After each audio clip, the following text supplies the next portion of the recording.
It's like our little characters running through this game. And there's all these obstacles. I mean, it's really, we can be driving down the freeway, perfectly safe. Everything is okay. But in our mind, our little avatar is facing all these obstacles, and it's trying to get over there because it believes that if it gets over there, it's not just going to get the extra points. It's going to find eternal happiness and be complete. It's going to find the peace over there. That this whole game, this is, and it's kind of why I call it the ego game, the series that we just did. That's all up on my teacher's page. It's like a game. We are running through. There is no prize for getting things done faster, for acquiring more things, for getting more titles, for stressing ourselves out. There is no prize for any of this, for getting your to-do list done faster than just some imaginary goal that you had in your head. But there is a price. I mean, we lose. We miss our lives. We miss our lives entirely because we're so lost in the game. I'm winning, right? This is what we think. I'm winning. All of a sudden something good happens. Yay! Someone gave you some praise. You got a promotion. You got a book deal. Something happened. Yay! Like, that's awesome. Enjoy it. Don't deny the good feelings. But don't go up into the image and look, now I'm winning. I'm ahead, right? You think your little Mario character is further ahead now, right? Because as long as you're up there, then you're just in the illusion. You're just always in the illusion, and you're never appreciating where you are. Right? We rush through every part of our lives as though there's some prize at the end. And we never get to the completion, right? The game just starts again. Oh, it starts again. Oh, I got there. It was exciting for a few moments. And now I'm sad because actually it didn't fulfill me the way I thought it should have. And again, that doesn't mean that we don't enjoy the good things in life, and not that we don't even have the desires to say you want to get promoted, or you want to get a book deal, you want to go on a holiday, you want something. There's nothing wrong with wanting things, or even wanting to improve in your career, to learn something, to make a change. There's nothing wrong with any of those things. But the moment we attach a belief to, I'll be happy when I get there, all that's going to happen is, as we're driving around, we're brushing our teeth, we're showering, we're eating our meals, we're just lost in the game. Am I getting there? Am I getting there? Oh no, I'm falling behind because something happened. Oh no, and we're just watching this little game, our little avatar going back and forth, missing our entire lives. And then ultimately for the big disappointment, because we get there and it's yay, and it feels good, and it should feel good. But we don't understand that it's fleeting.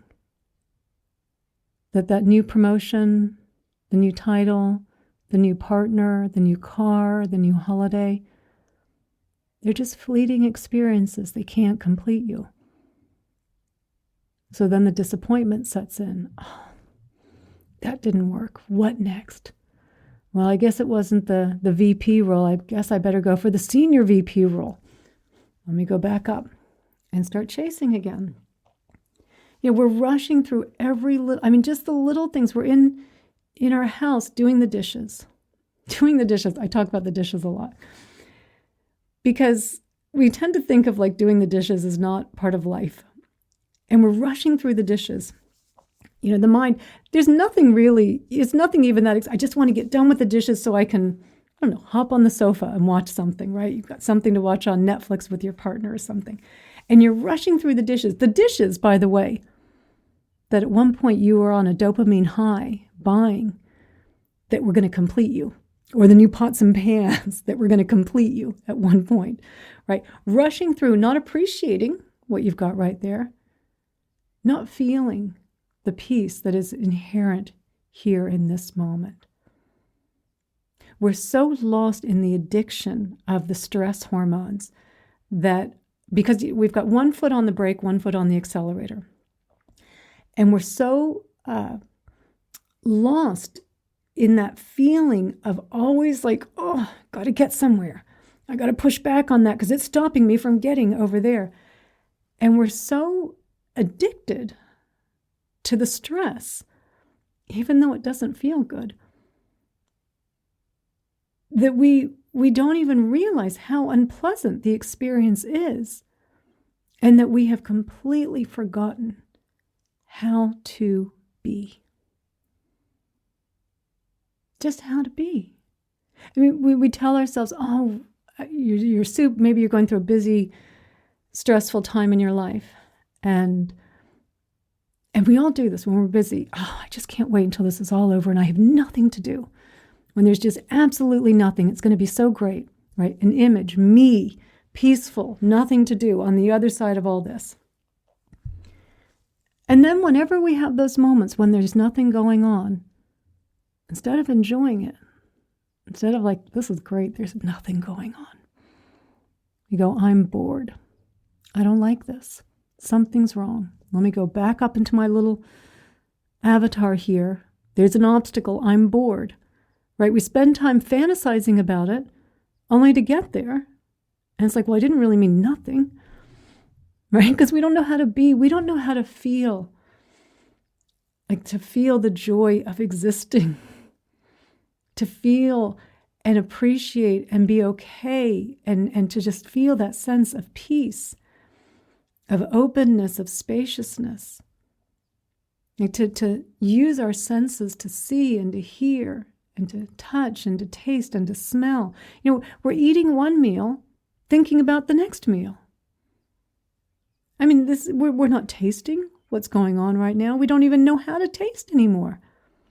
Right? Maybe the first bite, oh, this is so good. And then we're just shoveling in more. We're not even chewing it all the way.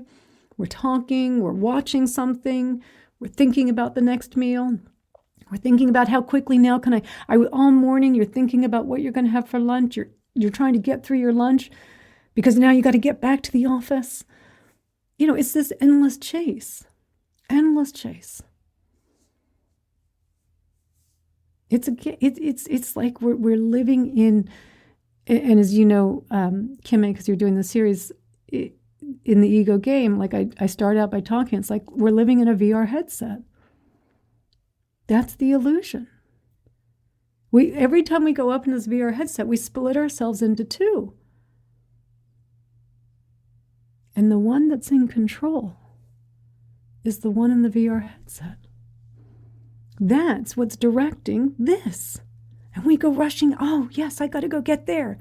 The body's moving through time and space, fast, stressed, anxious. Oh, they're coming to get me, even though no one's coming to get me. The clock's ticking, even though there is no clock ticking. I got to get there faster, right? Because this little image in our head is like a little tyrant cracking the whip. Get over there, get over there. And you get there. Okay, that was good. Now get over there. And you're, oh, okay, let me get over there. Oh, this is a problem. Got stuck in traffic. What a nightmare, right? We are giving all of our attention to the game, the video game, the VR headset, the delusion.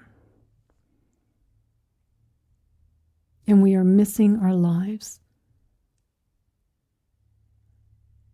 Even when you are present, this is part of the challenge. It's almost because, again, the addiction of the stress that we're under so much of the time, even just that little bit of tension, just that little, just a little bit, I got to get there a little faster. It doesn't feel like really big. Just a little bit. I got to get there a little faster. We're so addicted to that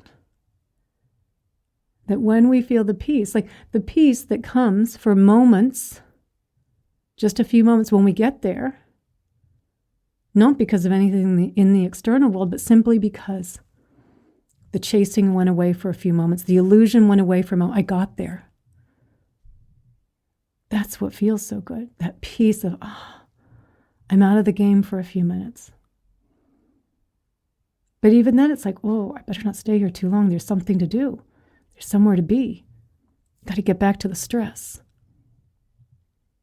We don't even trust the peace of the present moment. It's almost uncomfortable to some degree. It feels good in the first few moments, and then it's like a drug addict. Ooh, need that adrenaline again. Need that cortisol. Need that dopamine. The little itch. Got to get back up in there. So there is a little bit of discomfort in that.